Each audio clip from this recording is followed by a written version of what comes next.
The college basketball experience Big Sky Conference preview for 2023-24 on the Sports Gambling Podcast Network is brought to you by Game Time. Snag the tickets without the stress. Use the promo code CFBX on your first purchase to save $20.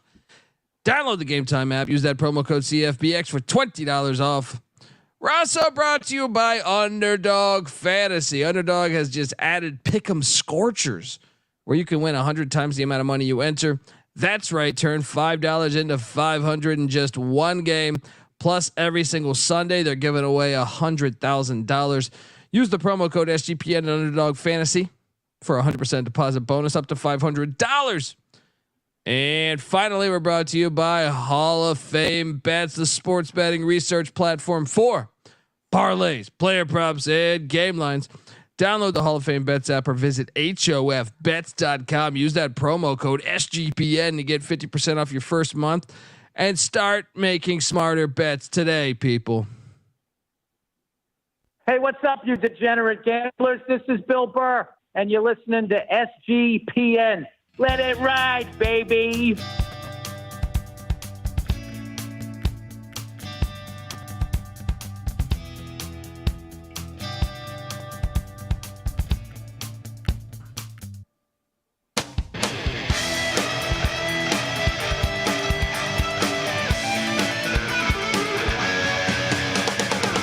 Yes, yes, yes. Woo! Welcome to the college basketball experience. Big Sky Country. Yes, the Big Sky 2023-24 season preview. It's gonna be a fun one. Last year I went and caught a couple Big Sky games in the flesh. Great conference, fun conference, and I'm excited to talk about them here today. Perhaps you're wondering who the hell you're listening to, and that is fair. My name is Colby Swinging Database Dan, aka Pick Dundee. That's not a pick. This is a pick. When Dundee happened, he was a superstar. He was raised in the land down under, where a man thinks on his feet, speaks with his fists, and lives by his wits. Knows nothing. Somebody knows. Double the price, but no one touches Dundee. Oh yeah, Big Sky Conference. It wasn't that long ago we saw E-Dub getting a win. Weber State's had some wins. You know, it's been a fun conference. Montana Grizzlies made the tournament a few times. Montana State took the Texas Tech Red Raiders a couple years ago, I feel like. Northern Colorado's had success. I remember back in the day, Ross Land at Northern Arizona hitting big time shots with the Lumberjacks. It's been a fun conference over the years and excited to talk about it here. I am joined by my co-host. Folks, if you forget, or maybe you're new to this, when the season tips, me and this guy will be here every single night of the season talking college hoops, best games. Look, from a gambling point of view, but also from a fan that loves college basketball point of view. And we've been doing this shit for years. All right. Give it up for former video coordinator for Bob Huggins and Frank Martin, host of the Big 12 Experience, which you should be subscribed to, host of the Ryan and Rush Show, which you should be subscribed to. Give it up for Ryan McIntyre, aka Moneyline Mac. How you doing, brother? Doing good, brother. It's Friday Night Madness, and you know all the talk in the NBA, the off season's around Damian Lillard, former Weber State Wildcat. So yeah, he knows a little bit about the Big Sky. So yeah, I love this league. Yes, it's a great league. That's right. We'll go right into it. Hey, this league, yeah, you're right. Damian Lillard was in this league. A lot of good players have been in this league over the course of time, and it's an underrated conference. Normally always a one bid league because the mid majors kind of get shafted. We saw E-Dub, Eastern Washington. I caught them live too.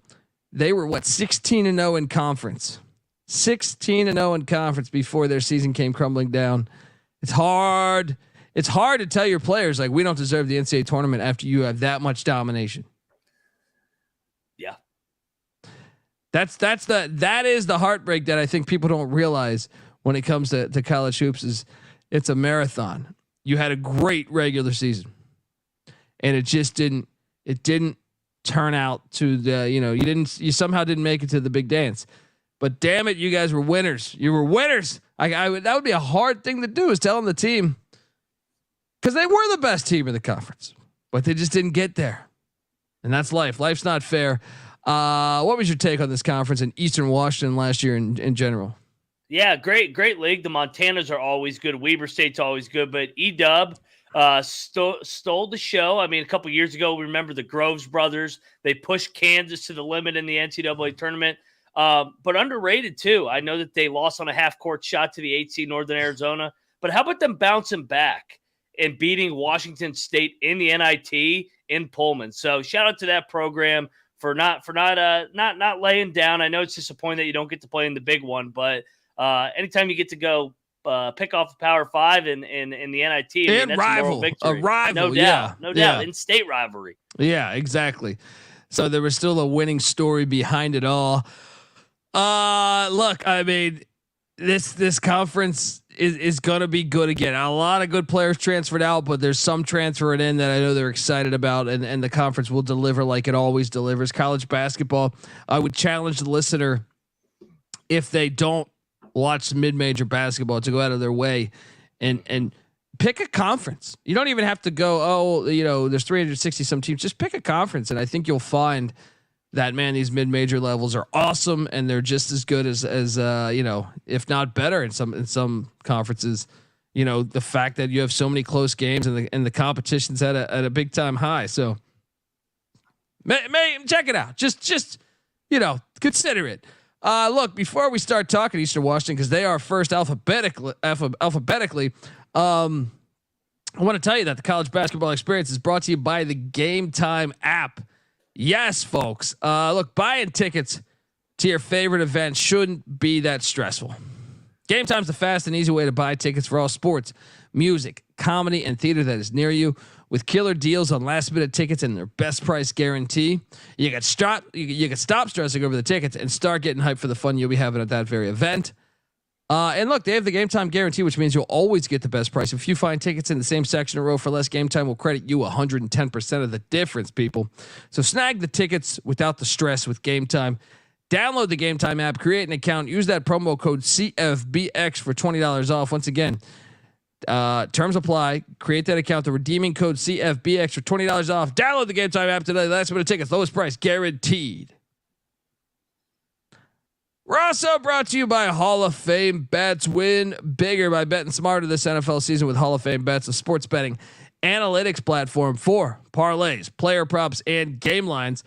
Research every NFL, NBA, MLB, and soccer bet with historical stats and data.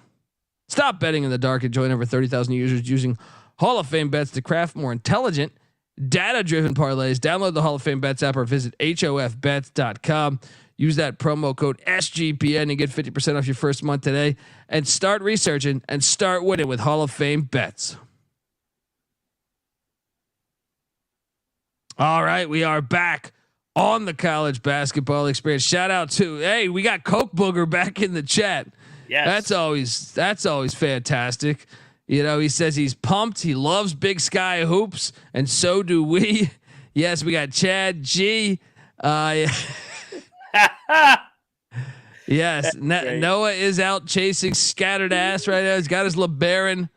He's got his LeBaron parked up to the movie theater. He's blasting, probably I don't know, fucking Nickelback. I don't know. I mean, I'm trying to think of what genre of music would be like. His teenage years were like 2 years ago, so it's like, what would he be? He's listening to what? What would B-Nick be listening to? I know it's traditionally country music, but yes. I don't even know like current country. I don't even know like the current music scene. So I'm like, who? It's either that or he's just laying down looking up at the stars with some chick talking. Do you think this is the year that Greg Campy and the Horizon could get back to the big dance? That's what Phoenix doing. He's a big Oakland Grizzly fan. That's true. And look, if she doesn't answer that question correctly, get that trash out of here. Yeah, and Chad G's right. Ariana Grande, right? that's. I mean, I'm trying to think of like, I was about to say Everclear, and then I was like, wait, that's not his era. Like, what is his era? Pink. He looks like a big Luke Combs guy. Yeah, there we go. Yeah, right now. He's got the convertible LeBaron wood paneling that his dad bought in 1981. Right. It's got 400,000 miles. He's out inside the movie theater. He drops the top. He's trying to impress this girl. This girl's probably coming out of the movie theater. He's probably pulling a Chris Farley right now, where he's like he gets out of the car and comes up and says, "Excuse me, baby. Do you know where the weight room is? I'll check it out. You know what I mean? I'll check it out." Tommy boy. I could 100% see it. And then he goes, "Oh, by the way, sweetheart, that's my LeBaron, and the top does drop, sweetheart. All right." So, shout out to Noah Beanick. Whatever music he's blasting from his LeBaron, it's probably out of one speaker because that shit is old. But let's go. I can see it. Michigan, and look, and he's smart to do it now before it gets super cold in Michigan. All right, no doubt. Yeah, let's go. Shout out to Jordan. It says, "Y'all won me so much money last season. Let's do it again. Yeah, let's do it again, man. Play it against sports." Do you guys remember Play It Against Sports? Do you remember that at all, Mac? No. When was that?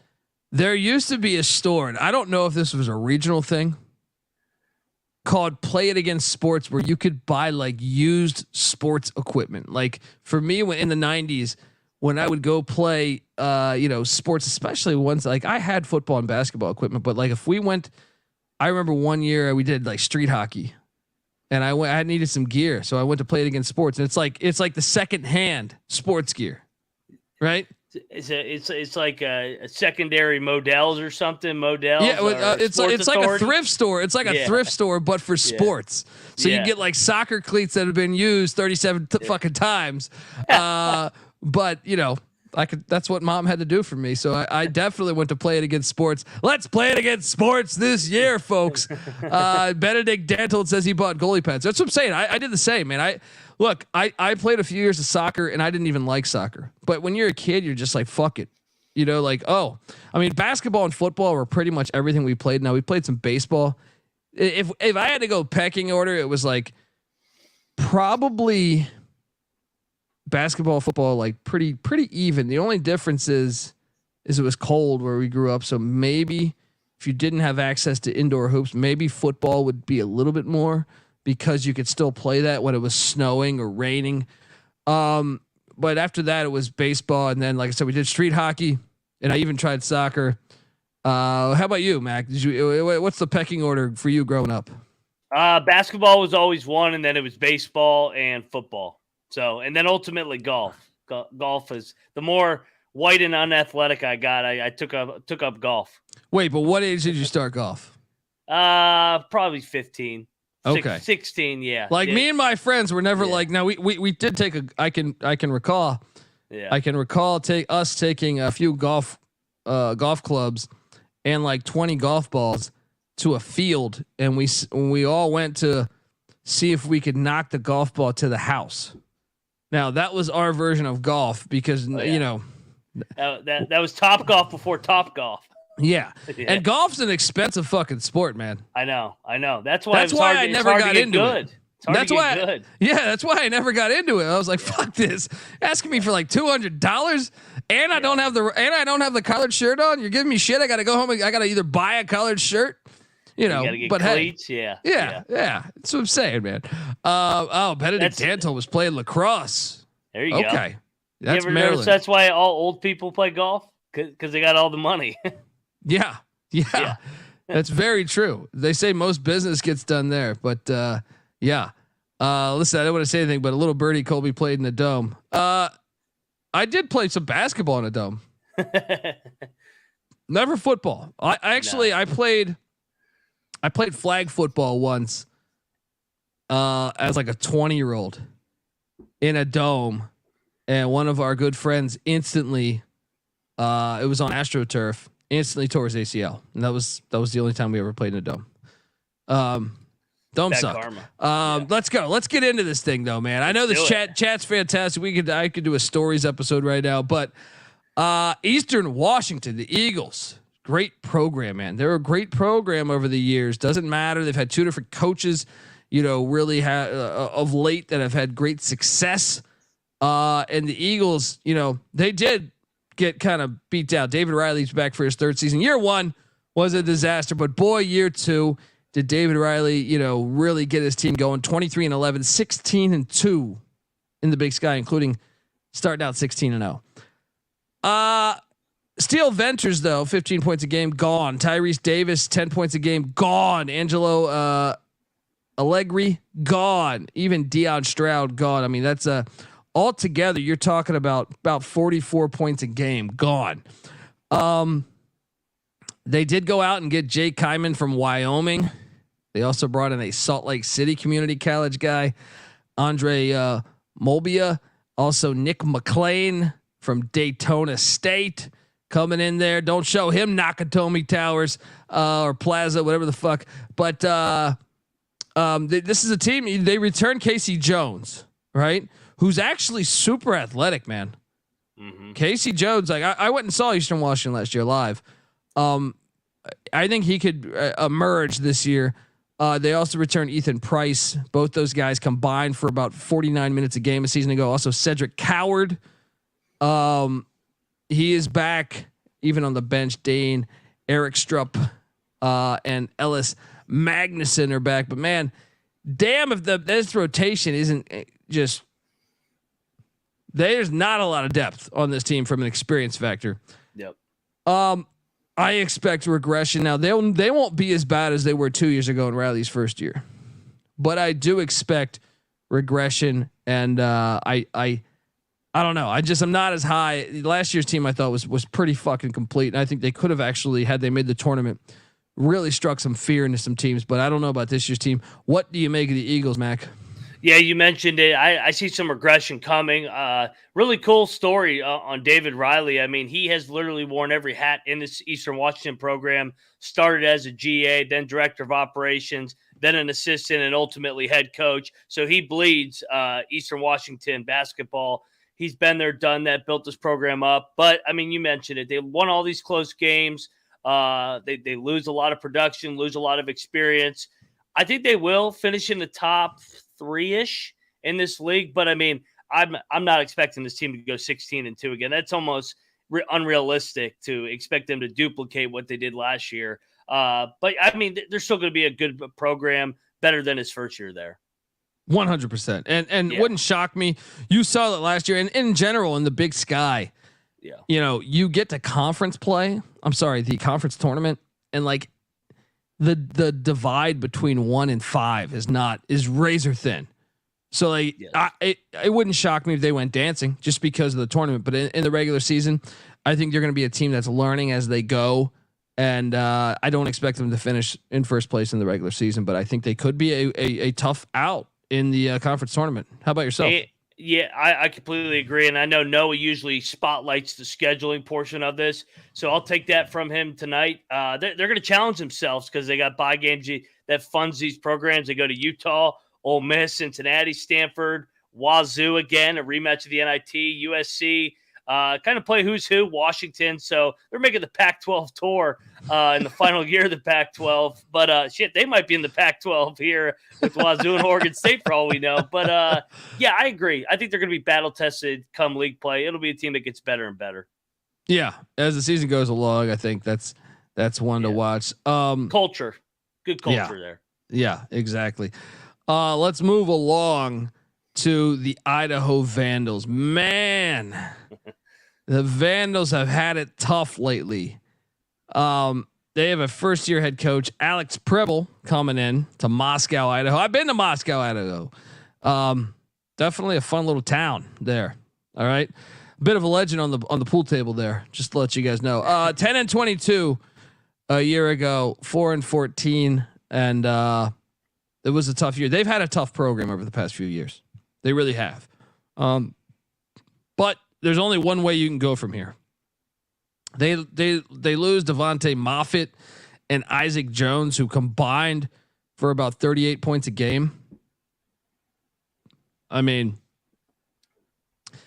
one thing you'll notice here, folks, is the best players on every team left.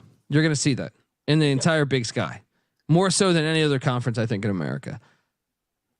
Incoming is D'Angelo Menace from Western Washington. Also Tyler Murris from Alaska Fairbanks. They are deep sea diving. They also bring in Quinn Denker from Cal State San Marcos. Trevin Blasingame from Fairleigh Dickinson. There we go. I know that one. Washington transfer Tyler Linhart. Also, Kyson Rose coming in from Walla Walla Community College. I love their scouting department. Sign me up, man. They're going deep. They return Taryn Frank from a season ago, played about 23 minutes a game, 10.6 boards. That's going to be, I think, their anchor as far as continuity. But besides him, the whole fucking team is new. I mean, this is what makes it so hard. When we were doing this show 3, 4, 5 years ago, there was not, I feel like 2 years ago started it all, when like maybe the portal like, era. Yeah, dude, when we did this 4 or 5 years ago, I cannot recall any team only returning one player. Now it's like there's a few of these teams out there. I got no idea how to break this down. I'm sorry I haven't scouted Alaska Fairbanks basketball. This is a mystery team to me. I have no fucking idea how good this team is. I can rattle off the stats of what these guys did at Alaska Fairbanks. What were you playing? Alaska Juneau? I have no fucking idea. You know what I mean? Like, I wish I know that we, this is our job to break down these things, but in this era, when you have a roster like this, I have the only one that I can make sense of is the Fairleigh Dickinson and Washington transfers. The other four and the freshmen that are coming in or JUCOs that are coming in, I honestly have no fucking idea. I'm going to say it's year one. It's going to take time, but can you even, I'm trying to be fair to the listener here. It's very hard to break down the Idaho Vandals. Mac, what is your thought of the Vandals? Yeah, like you said, a big unknown, but I will say in terms of the coach that's taken over, Alex Pribble, did a really good job at St. Martin's, a Division II school, won 51 games in his last 2 years there, back-to-back Sweet 16s at the Division II level, and he's bringing in a bunch of D2 and JUCO transfers. So I trust his eye for talent in terms of finding talent at the Division II level. I'm sure there's a bunch of Division IIs out there that would beat Idaho and would have beat Idaho last year. 100%. 100%. I think they could get out of the basement. I think that would be a good goal and realistic goal in year number one of the Pribble era. But as far as like breaking down the roster, man, it's hard to really know. I mean, and I mean, you know what though? They're going to be tested, like Noah says, because they go to Wazoo here on November 6th, which is a month from tonight. They go to Stanford, so another team making a little bit of a Pac-12 farewell tour. So yeah, I mean, we'll find out here in a month when they go to Wazoo. Yeah. I mean, Benedict Dantold, they got some solid racism too in Moscow. Yeah, that they do. I didn't experience that. But I'm also a white male where I feel like that might be accepted in Moscow. It works for Utah State. Yeah, that's true. I mean, Utah State's got a much better fan base, I think, than Idaho basketball. But I kind of like what Benedict Dantold's saying though. This probably is a team that we fade early because they're trying to figure out their pieces, unless of course they're catching 35 points, which they may be, and then maybe they get better and better as a first year head coach. Yeah. Well, look, I think they're going to be in competition with this next school. Yes. The Idaho State Bengals. All right. Shout out to the Bengals. Great 80s band. Sort of. Look, Idaho State. I mean, both these teams have been in the cellar, I feel like, for a few years here, but I'm buying in a little bit more to Ryan Looney. He's in year 5 in Pocatello. Merrill Hodge, friend of the program's alma mater. They were 11-21 a year ago, 8-10. I think I hit on them a couple times last year, and I also got burned by them a couple times. They lose Brock McKenzie though, one of their best players. if not their best player. 13.5 points. They lose Jared Rodriguez, a solid contributor. Same with Jay Nagel and Austin Smelly. All together, that's like probably a solid 35 points per game of production. They do return center Braden Parker. They do return guard Miguel Tomley. That has me buying in. Mm-hmm. They also return Malik Arrington, who got about 20 minutes a game. He's going to be starting this year at the point spot. Also guard AJ Bergen, who got about 10 minutes a game a year ago. They went out in the portal. They brought in Kyrie Huey from Odessa. Shout out to Grandma Ma Larry Johnson. He was at Odessa before he went to the Running Rebs and won natties down there in Texas. Isaiah Griffin is a transfer from Southeastern. And Galvin Gilstrap, great name. That guy should get into porn. He's from Olney Central. Trent Johnson coming in from Midland. So look, they have 4 players, 4 that played there a year ago. That is more than Idaho, but damn, their entire bench. They have not one player on their bench that played for them last year. They'll be better than Idaho. Oh yeah. But I am concerned about depth. They better not get injured because I am certainly concerned about depth. What do you make of this Bengal team? Yeah. So you're not the only one buying into Ryan Looney because he got an extension in the offseason. I'm not really sure how he got an extension when he's 39 and 76. Must be a hell of a guy. I mean, yeah, hell of a guy to have a cocktail with. Personality, yes. He's got the Bengals buying in. But you said, like you mentioned, they got a good core coming back. I mean, they finished around 500 last year, so the expectation was very low when he got there. So he slowly built it up. Probably needs to make a step and get over 500 this year in Big Sky play. I think that's realistic from a Bengals fan base aspect. I'll say this from a starting 5 perspective. We're 3 teams in from, I would say they might have the best starting 5 of the 3 we've said. The only thing is Eastern Washington, I feel like is a better team. You know what I mean? Like team, the bench, everything, the height. We'll see. It's gonna be. I do have the Bengals better than the Vandals. Sorry, Vandal fans out there. Yeah. I can't wait to watch. When do those two play? They play sometime in February on a Thursday night at 11:00 Eastern on the Ocho. So, but if you want to catch the Vandals in a bye game, they got trips to Ames and Fresno and Corvallis. So they'll be tested a little bit in the non-con as well. There we go. Look, let's talk Montana Grizz. If you were to ask me who are the blue bloods of the Big Sky, I think you would have to say the Montana Grizz. Wayne Tinkle used to be there, the old Oregon State or the current Oregon State coach that took them to the Elite Eight a couple years ago. They're kind of the class of the conference. I would say them, Eastern Washington, maybe throw in Weber.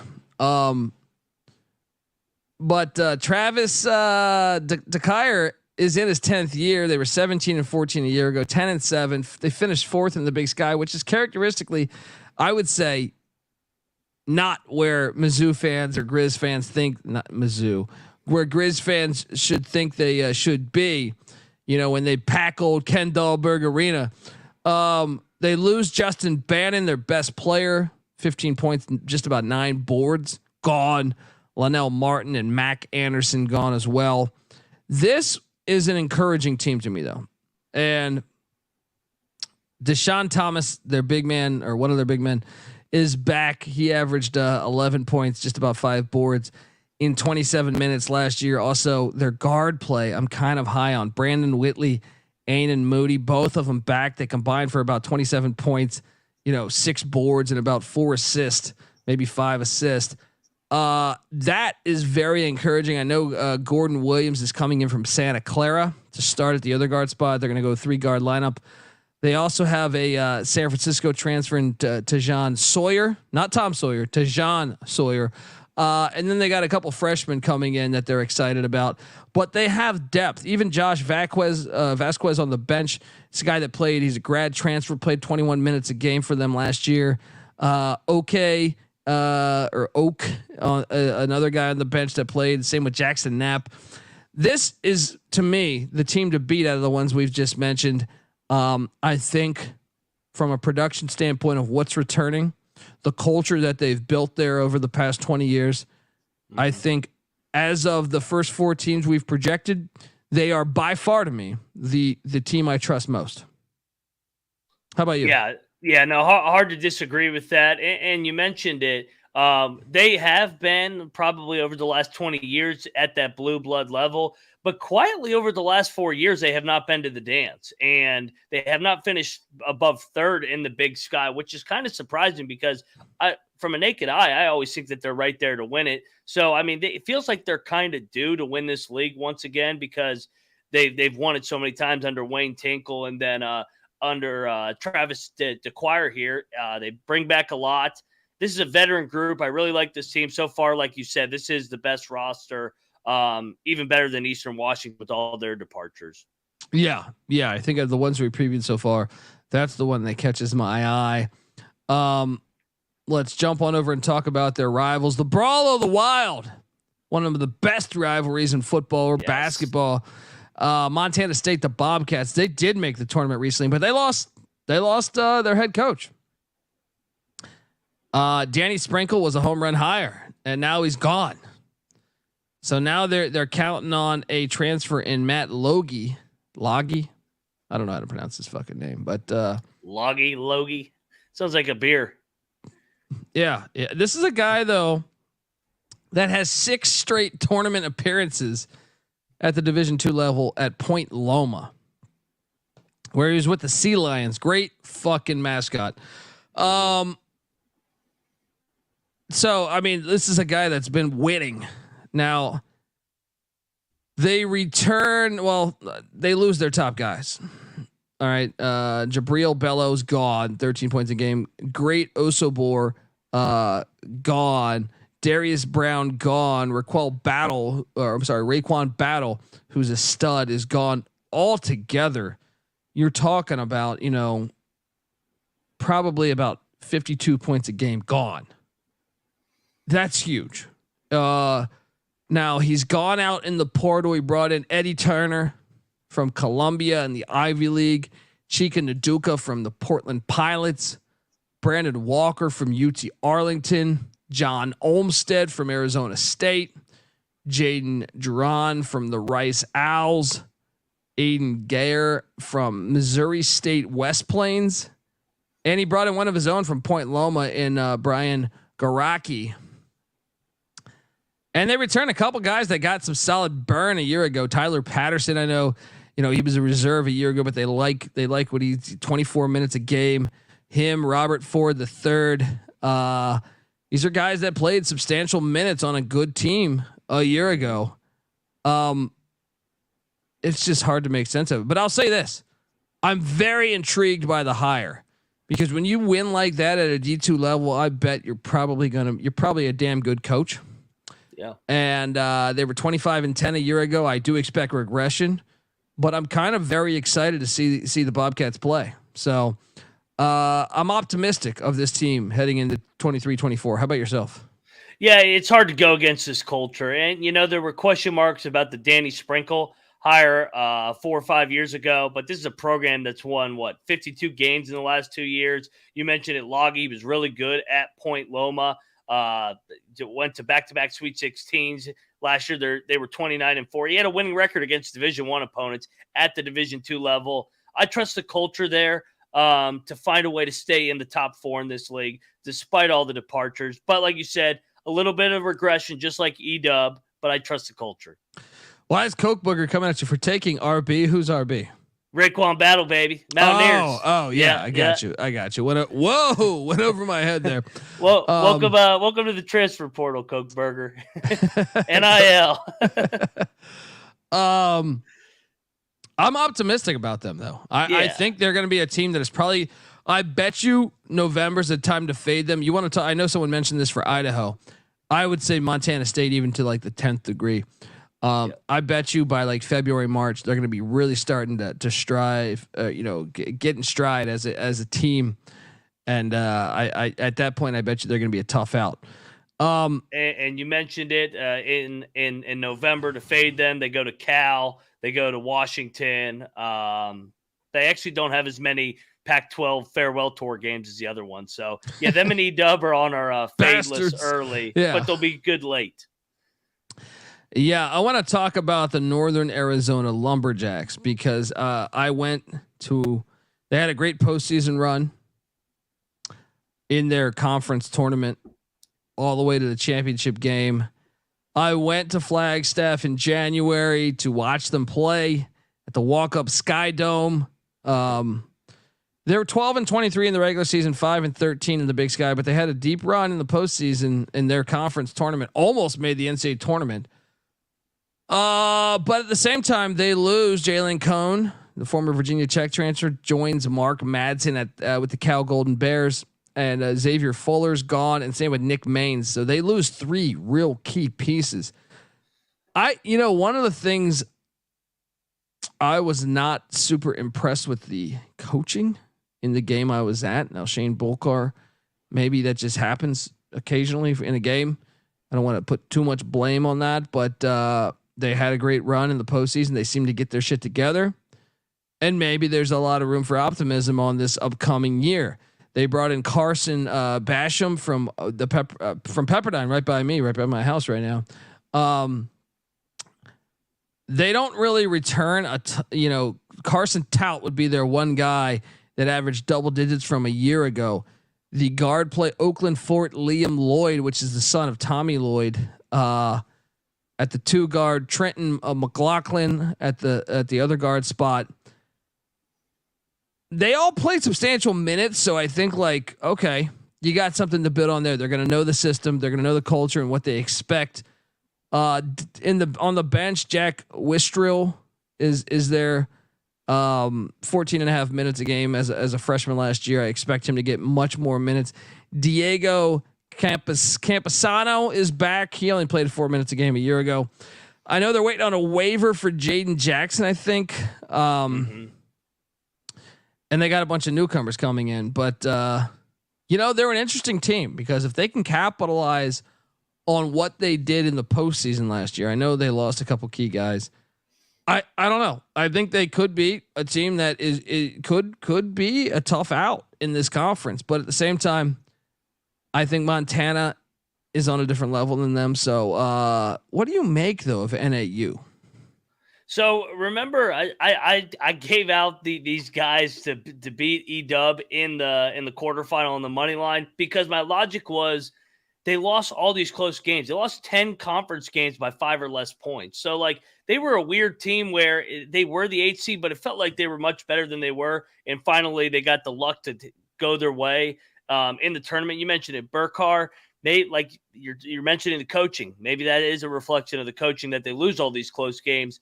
But I mean, they bring back a decent amount, probably a middle of the pack, Big Sky team. I mean, maybe the luck goes their way this year and they could sneak into the 4 or 5 spot. But I mean, it's hard to make a case for them to get anything higher than 3, in my opinion. Yeah, Coke Booger also asked. I was just about to. Yep. How much emphasis should we put on teams that go overseas to play in the summer in the NIL era? I think it's pretty big early. I definitely think the more time you can spend as a team, and I don't know, Mac, I'm curious your thoughts as someone that's been a part of these, college basketball teams. But I think whether it's overseas or whether it's here and you're playing those exhibition games, I think the more time you get as a team, just like anything else in life, the more repetition you can do. I don't see bad coming from it. What do you make of those overseas and exhibition games, Mac? Yeah, sharp question here, Coke Burger, because I've been a part of 3. 2015 West Virginia, 2019 West Virginia, and 2017 South Carolina, a Final Four, a Sweet 16, then the COVID year. So in all 3 of those teams started 7-0 or better. So I mean, I do think there is something to taking these teams that have played games, been away from the States, got away from scattered ass on campus, away from the distractions. Now there is some scattered ass in these. I was about countries. To say, let me go to Barcelona and get some scattered ass, right? No doubt. But there is something about being around your team for a 10-day period and getting live reps, and it's good for the coaching staff to get some film on your team. So, good question, Coke Burger. Definitely highlight these teams and take them early. And Coke Booger's talking about Eastern Washington did an 11-day stretch in Europe, the only Big Sky team to do so. I like this angle. Hey, Coke Booger, can you send Colby and I the list of teams that you found with the foreign tour trip? I know it's out there somewhere, so I think that's a good resource for our audience leading up to November 6th. 100%. Let's continue on this journey as we now talk about. I love to see I just was there at their stadium, Northern Colorado, the Bears, in Greeley, Colorado, beautiful town, right next to the football stadium there. Steve Smiley entering year 4. Now the tough thing here is they lost a ton of production. Dalen Kuntz, I like to say. I know it's Kuntz, 17 points a game, 17.3 points per game. He was a stud. And same with Dalton Neck. Those guys combined for 37.5 points, 10 boards, and just about 5 assists. They also lose Matt Johnson, who put up 12.3 points per game, and Caleb Shaw, who was a solid bench contributor. They lose a lot off that team. Now, Smiley, I do think is a good coach.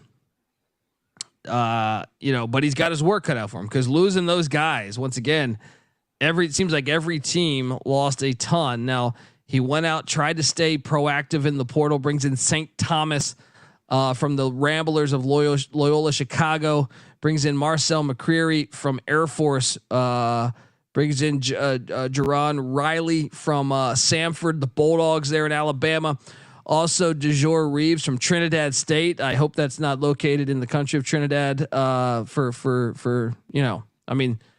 of my best friends growing up is from Trinidad, and he's had family members kidnapped. So I'm just saying. Mackay Cameron from Cowley College. They definitely went deep. They return Brock Wisney. A big man. Their big men are back. I mean, a couple big men that I shouldn't say are back, but I'm saying they were with the team a year ago. They didn't necessarily start. Wisney was a freshman a year ago, got 17 minutes a game. They're counting on him to take a big step forward. The 6'9" big hit. Also Riley Abercrombie, 25 minutes a game as a grad transfer. This is a guy. I'm sorry. He's a grad transfer, but he didn't transfer in this year. The front court might be the strong suit of this team. The guard play, we're gonna have to see because it's all transfers there. They also have they're a tall team, man.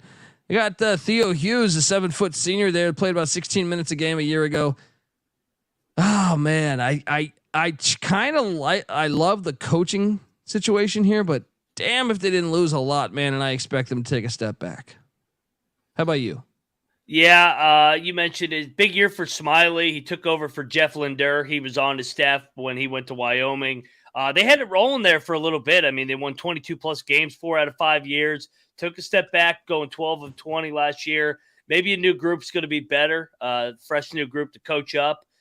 They got a really good culture out there. I mean, we played them at West Virginia. They were a pain in the ass to play against during the Linder era.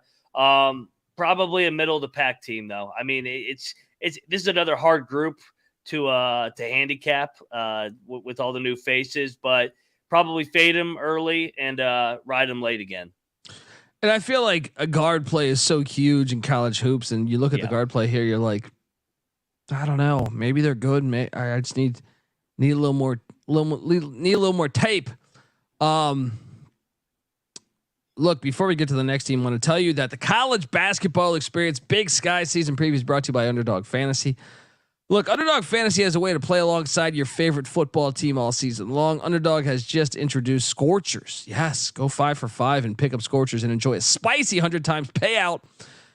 And for a limited time, Underdog's extending the first deposit bonus up to $500, and they're giving away $100,000 every Sunday. Oh, did I mention that? They're giving away $100,000 every Sunday. 10 different lucky players will win $10,000 each. I told you I like Washington State on the money line at the Rose Bowl. So check out that, folks. And I think it's going to hit on the money line.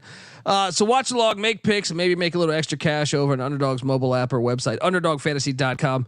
When you sign up with the promo code SGPN, Underdog will double your first deposit up to $500. That's Underdog Fantasy promo code SGPN. All right, we are back on the Big Sky 2023-24 season preview episode, and now we're jumping over to Portland State, the Vikings. The Vikes.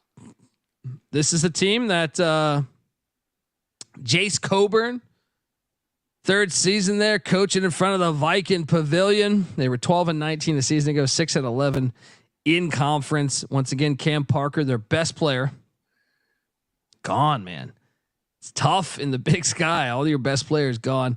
That was like their big hit. A couple bench guys besides that, Michael Starks and Jacob Iman gone, but that they won't. I don't think those are huge losses. Now, incoming, they did bring in KJ Allen from Texas Tech, as well as Trevon Minot from South Carolina. They also brought in Ishmael Habib from South Plains.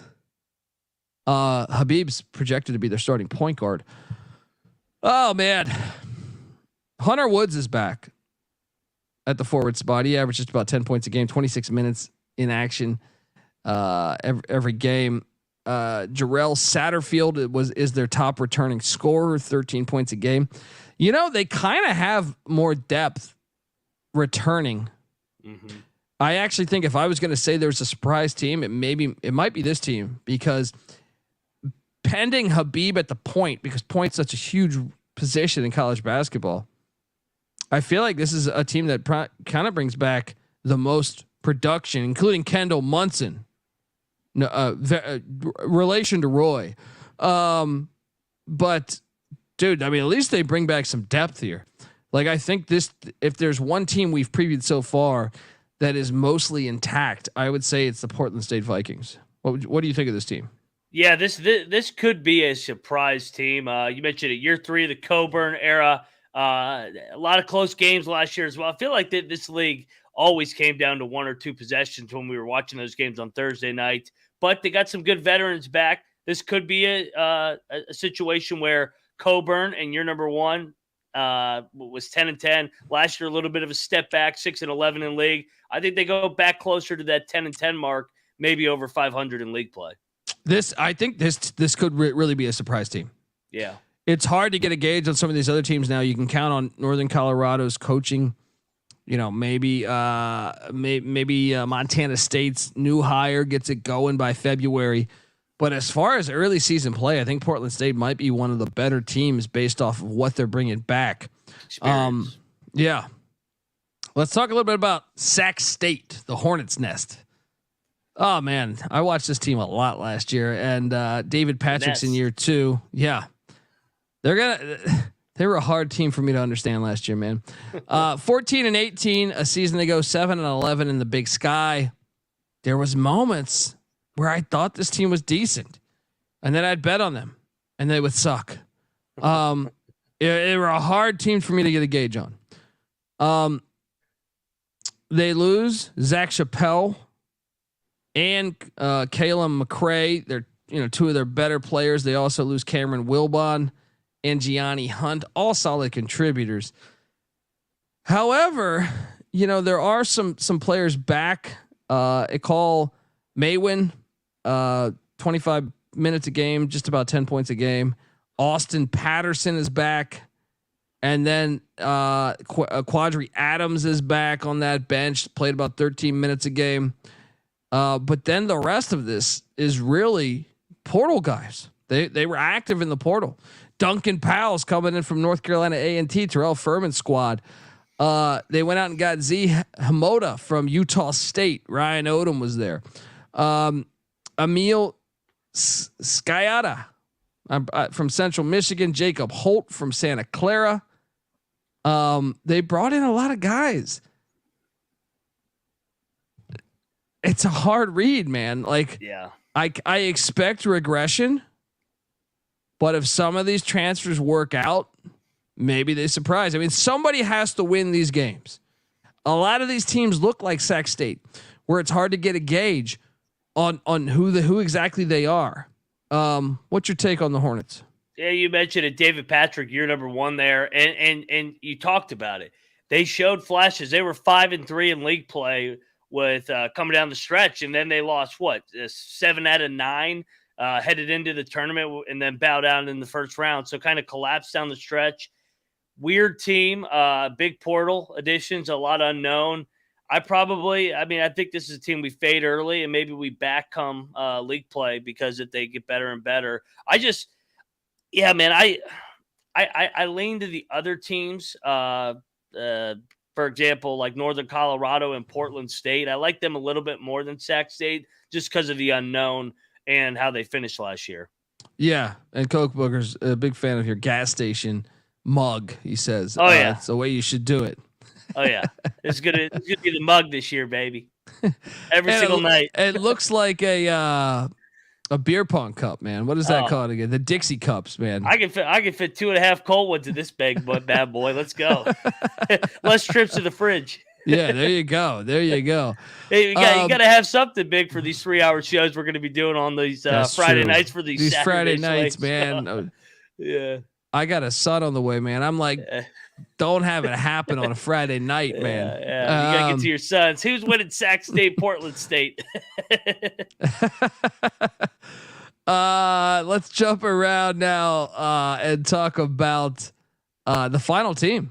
Weber State, the Wildcats, who've just been a fun watch over the past 20, 30 years of college hoops. They were 18-15 a year ago, 12-6 in the Big Sky, finished 3rd in the Big Sky. Eric Duft. Sounds like that beer in The Simpsons, right? Is that Duff? That's Duff, right? Yeah. This is a team I'm buying into because guess what? In my opinion, they're the only team that didn't lose like a star.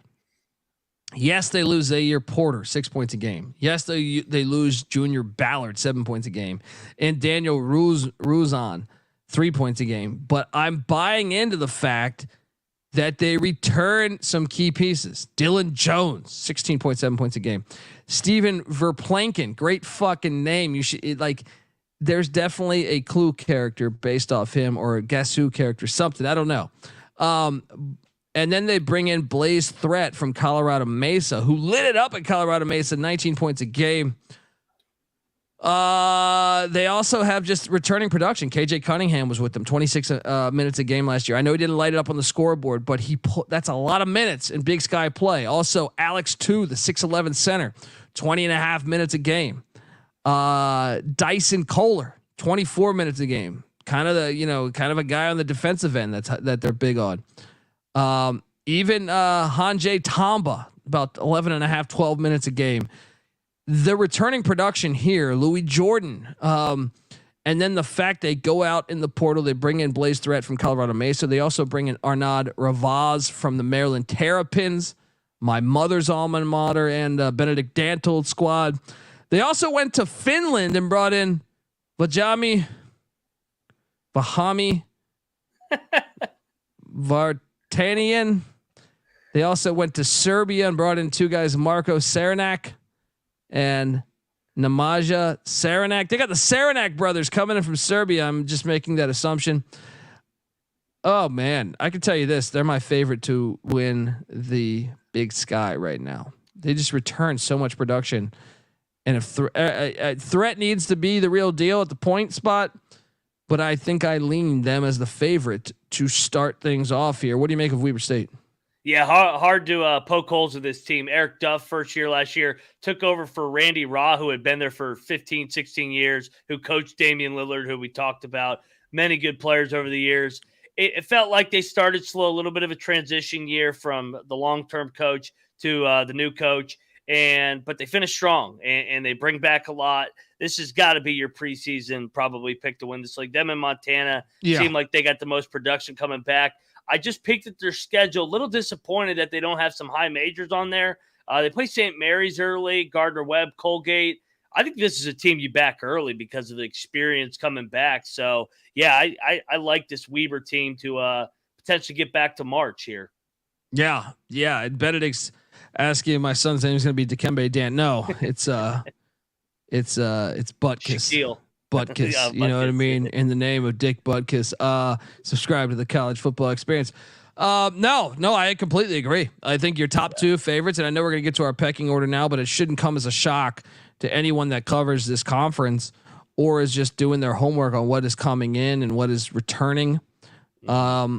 Let's get to it because my pecking order for the Big Sky Conference at number 1, I got Weber State.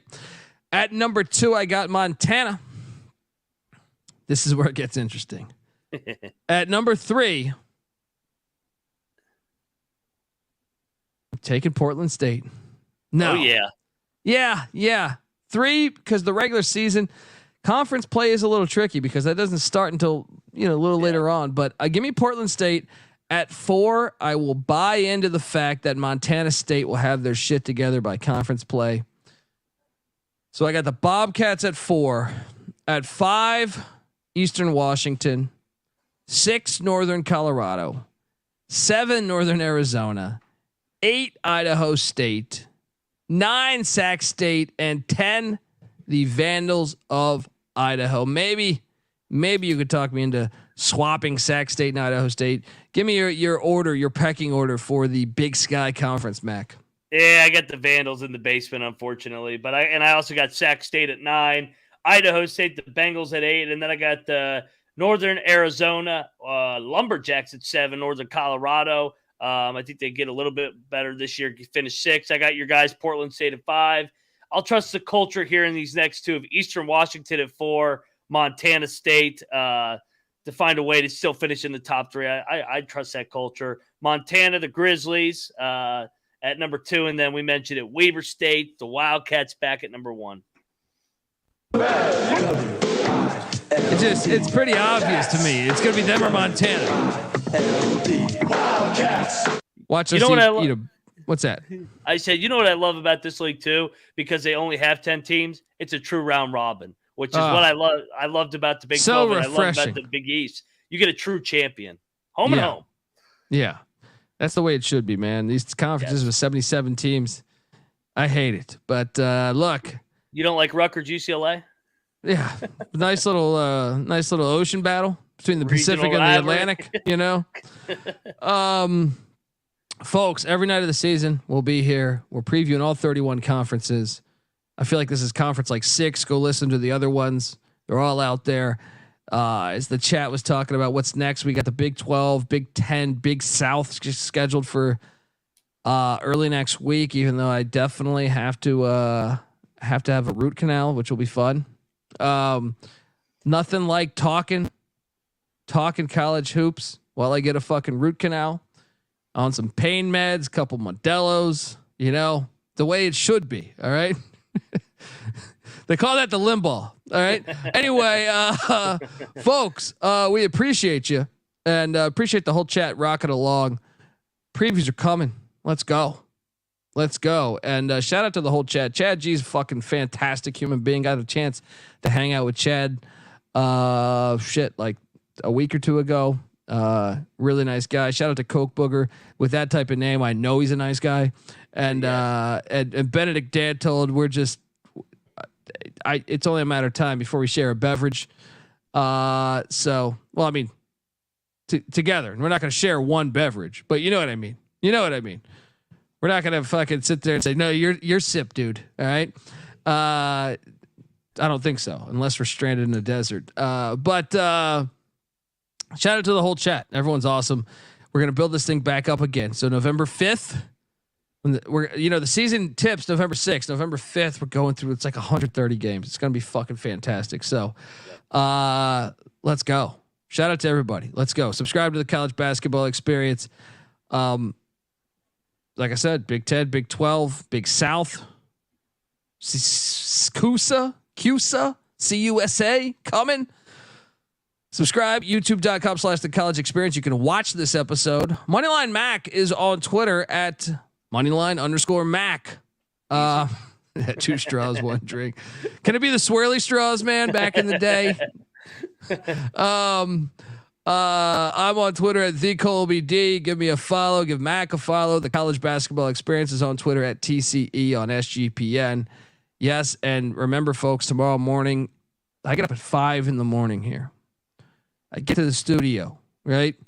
Prep, and then we go live at 8 a.m. 8 a.m. at the studio, SGPN studio in Los Angeles, California. But you can watch it. We talk college football, and that's a college basketball show too. That happens during the basketball season too. So, folks, you'll want to stay in tune. Subscribe to the College Football Experience. I host that, and the FCS College Football Experience. I host that, and the College Baseball Experience with Noah Beanick and myself. And you're damn sure going to want to check out the Big 12 Experience because it's the Big 12. All right, Moneyline Mac hosting that thing. They're not missing a fucking thing over there. All right. Yep. Also, the Ryan and Rush show. Look at that. Look at that backdrop he's got there. It's like is that a quilt? Is that a fucking quilt? Oh yeah, I've had it for like 10 years. My grandmother gave it to me. Yeah, it's gonna be a perfect backdrop. Yeah. And it took her probably 10 fucking years to make it. I know. That's one of the quilts. That's the real shit. You know what I mean? Know. Yep. Oh yeah. Unbelievable. Shout out to your grandma. Shout out to your fucking grandma. Oh, there we go. There we go. Folks, check out the Big 12 Experience. Check out the Ride and Rush show. Sports Gambling Podcast going live from VSiN in 2 hours. VSiN is a network on your provider, most likely. If you have YouTube TV and the NFL ticket, you get it. You probably don't realize it. VSIN, Brent Musburger's network. Check that out. They'll be going live from there, 9 p.m. Pacific, midnight Eastern. So check out that. Check out the SGPN app. Check out the Bottom Line Bombs, NBA Gambling Podcast, NFL Gambling Podcast. Max on that. I mean, I can go on and on and on. Get the SGPN app. You'll see all of it, folks. Also, come talk college hoops in the Discord. Maybe you think I'm a fucking idiot, and that's fair. That's fair. Maybe you're like, dude, Colby, Northern Colorado's winning the Big Sky. You are such a pussy. You don't know shit about anything.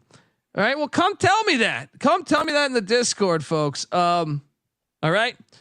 SportsGamblingPodcast.com/Discord. Until next time, folks, this is the College Basketball Experience Big Sky Season Preview. You better start thinking about yours. And we out of here.